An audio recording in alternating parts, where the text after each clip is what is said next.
Beleza. Eu estava na segunda parte da tentação de Cristo, mas uma pessoa aqui falou que estava entrando agora, então só vou dar uma recapitulada aqui, 2 minutinhos rapidão. A gente estava falando sobre Daniel, sobre o exemplo, né, que Daniel foi, mesmo sendo tão novo, mesmo sendo tão jovem, sobre como não podemos se permitir contaminar pelo meio que estamos, mesmo o meio sendo hostil, nós temos que prevalecer, né? Temos que ter os princípios de Deus, assim como Daniel teve os princípios de Deus. Então, se nós temos os princípios de Deus, Deus se lembra de nós. Deus é justo, né? E nos faz prosperar em tempos difíceis.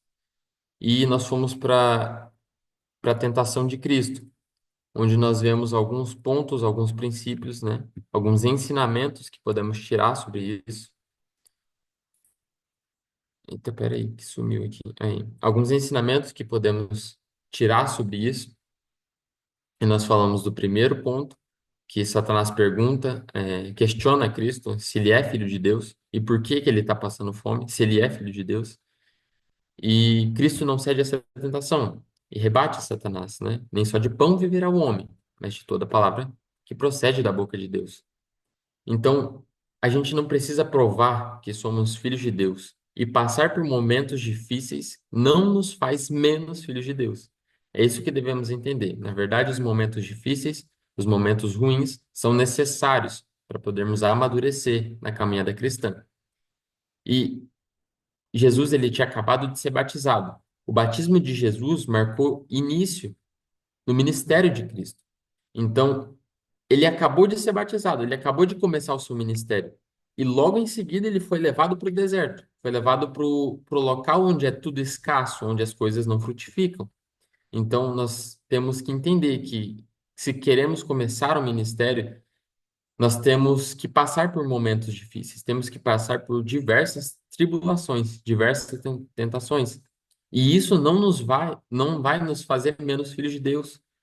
Então, nós temos que saber quem somos. Nós somos filhos de Deus, independente do que está acontecendo com nós. Se estamos passando por um momento bom ou ruim, nós somos filhos de Deus. E nós sabemos e temos esperança, né? E no segundo ponto, Satanás leva Jesus para o pináculo do templo, onde ele pede para Jesus se atirar abaixo, né? E ordenar que os anjos venham e agarrem e salvem. Porém, eu creio que isso não é somente mais um questionamento da identidade. Ah, se você é filho de Deus, atira-te abaixo, né? Para que os anjos venham e te sustentem. Mas veja, grave uma coisa. Jesus, ele acabou de ser batizado e acabou de começar o seu ministério. O que que aconteceria se Jesus se atira dali e vem os anjos e sustentam Jesus, né? O que que as pessoas pensariam? O pináculo do templo, o Templo de Jerusalém, era o centro da cidade e muito provavelmente estava muito movimentado. É um local onde não vai parar de ter movimento. Então, se as pessoas que estavam questionando a Jesus vissem Jesus descer do Templo de Jerusalém, né, do centro da cidade, com anjos sustentando ele, que dúvida teria que ele era o Messias? Nenhuma. Então, não era o momento de Jesus ser glorificado ainda. Mas Satanás queria que Jesus adiantasse o tempo dele. Então, nós temos que entender que existe um tempo sobre todo mundo. Existiu também um tempo sobre Daniel. Daniel passou 3 anos 3 anos em jejum. Então, também teve um tempo sobre Daniel. Lembra da história de Daniel? Daniel é o cara que decifra o sonho do rei e depois se torna governador da Babilônia. Então, houve um tempo sobre Daniel também. Ele passou 3 anos em jejum, aprendendo, obtendo sabedoria, obedecendo os princípios de Deus. Há um tempo sobre todo mundo. As coisas não acontecem do dia para a noite. Então, dessa mesma forma, ainda não era o tempo de Jesus ser glorificado. Não era o tempo ainda de os anjos virem e sustentar Jesus. Mas Satanás queria que esse tempo fosse adiantado. E muitas vezes a gente vê isso no cotidiano, né? Quantas vezes algumas pessoas não vão chegar para você, você que está começando o seu ministério, ou seja em adoração, seja ministrando na igreja, seja limpando a igreja, seja qualquer ministério que for, né? Quantas pessoas não vão chegar com essa mesma pergunta que Satanás fez para Jesus, né? Atira-te abaixo, ou seja, adianta o teu tempo, aquela pergunta que muitas pessoas fazem, imagina que você acabou de pregar na sua igreja, imagina que você deu uma palavra e depois você passou um mês, 2 meses sem dar uma palavra. Venha um irmão da sua igreja e fala, olha, aquele dia você pregou tão bem, por que que essas pessoas não colocam você para pregar de novo? E daí ela vai inflamando o seu coração e você vai acreditando que você devia ter mais tempo pregando, que você já prega melhor que todo mundo ali, ou seja, você vai adiantando o seu tempo. E é isso que Satanás quer, né? Lembra que existe um tempo certo para todas as coisas. Então, independente do tempo que está sobre a sua vida, né? Do tempo que você leva para começar a exercer verdadeiramente aquilo que Deus tem para você. Você ainda vai passar por um momento de aprendizado grande. Você ainda vai ter que passar por um momento de sabedoria e de experiência de vida. Então, não é do dia para a noite que você vai começar exercendo o que você tem que fazer, a sua missão de vida.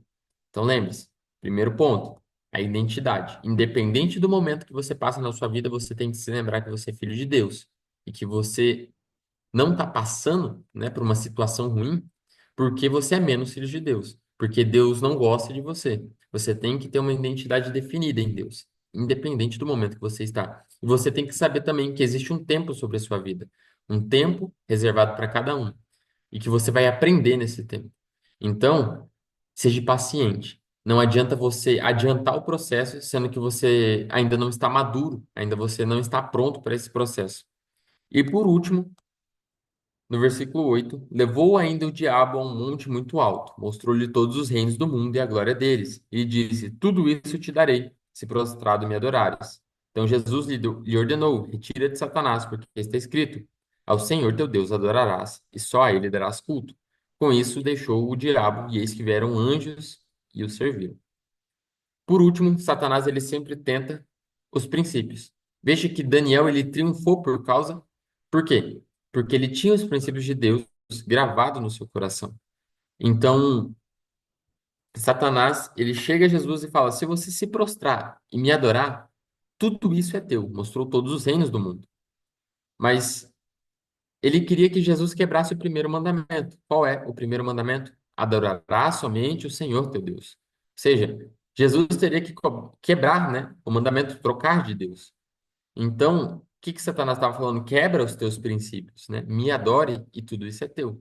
Satanás faz isso muitas vezes, né? Com diversas pessoas. Ele sempre testa os princípios. Se você é uma pessoa que tem a sua identidade definida, você é uma pessoa paciente, você também tem que tomar cuidado com os princípios do teu coração, pois muitas vezes o menor dos princípios quebrados te faz cair.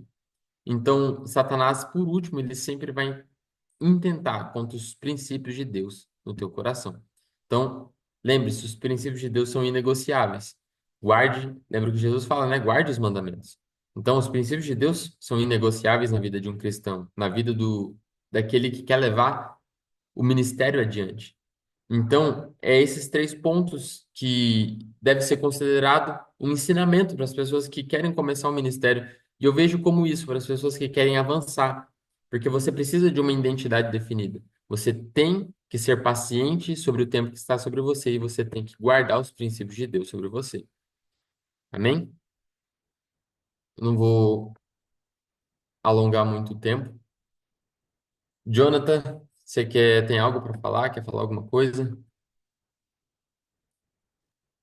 Shalom, meu querido. Shalom, Arielzão. Pois é, a única coisa que me chamou a atenção aqui, eu queria dar uma pequena palavra para encorajar os nossos irmãos aqui. É lá no versículo 8 de Daniel, do primeiro capítulo, né? Que Daniel firmemente não se contaminar com as finas iguarias do rei. Isso denota uma determinação muito grande de ser santo, né? De ser separado. E eu pesquisando aqui, eu vi que esse firmemente em aramaico significa lev, coração, né? Ele decidiu no coração dele, no íntimo do coração dele, não se contaminar com as coisas do rei. E por mais que isso pareça difícil, né?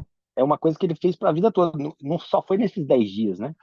A gente pode ver que isso daí é uma determinação que ele levou para a vida toda, que é algo que realmente levou ele a alcançar os passos, né? Tudo que ele pôde alcançar durante o ministério dele como governador lá no Império, com Ciro, né? Com aqueles imperadores lá. Ah, os amigos dele, né? Os quatro amigos dele, os três amigos dele, na sarça, eles seguiam todo esse determinação de não se misturar. Aquilo não parou, entendeu? Aquilo foi por toda a vida deles e foi isso que determinou o caminho deles, a caminhada deles, que até hoje eles servem pra gente, né? Então, acho que fica de lição pra gente, é isso. Essa determinação no nosso coração de servir a Deus com santidade, separados para Ele, para alcançar tudo que Deus tem para nós, né? É isso mesmo. Muito bom.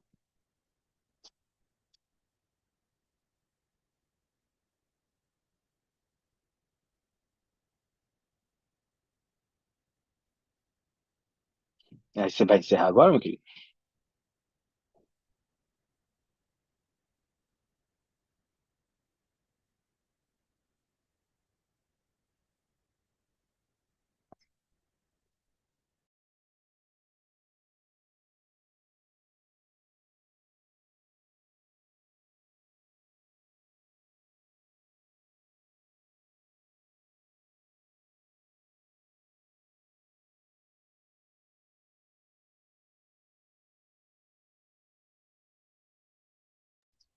Fala, meu querido. Aí, Tá me ouvindo? agora foi. Agora Agora foi. foi. Eu precisava da permissão aqui para desmutar. Mas muito Ixi, interessante. tá. Pode falar, pode falar. Muito interessante mesmo. Bom ponto a ser colocado, né? Você precisa de muita determinação no seu coração para cumprir os princípios de Deus. Não é uma decisão fácil, né? Porque vejo que também para um jovem aquele porte, né? Jovens muitas vezes buscam aquilo que vai fazer que é mais agradável aos olhos, né? É, E ele está conhecendo a vida ainda. Então, também não deve ter sido nada fácil, né? Daniel rejeitar todos aqueles banquetes, tudo aquilo. Imagina ele ver tudo aquilo que estava sendo oferecido a ele, e ele falar, não, isso não me serve, porque com isso vai me certeza. contaminar. Então, é uma decisão e é uma determinação muito grande que precisa para cumprir os princípios de Deus. Muito É bom. verdade. Amém. Mas amém. Nossa aula por hoje é só. Vai ficar gravada, a gente gravou a aula, a gente vai postar lá no grupo depois, para as pessoas também que não conseguiram entrar, e depois também, se vocês quiserem assistir de novo. Amém. Amém? Alguém tem Amém, alguma meu querido. pergunta, alguma coisa para dizer?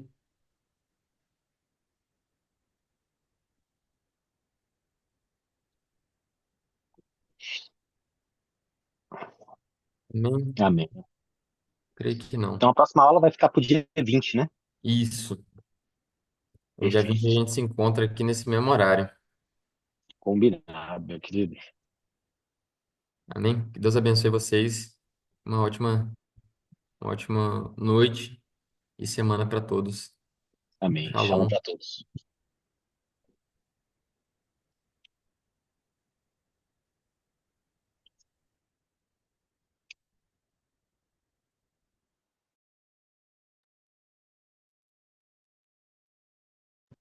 Terminou? Terminou.